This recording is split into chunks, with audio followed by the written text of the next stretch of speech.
أعوذ بالله من الشيطان الرجيم. بسم الله الرحمن الرحيم.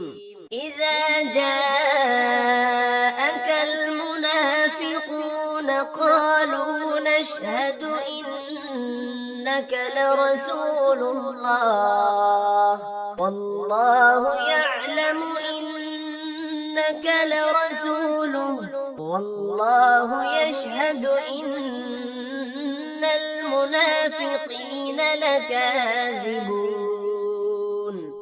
اتخذوا أيمانهم جنة فصدوا عن سبيل الله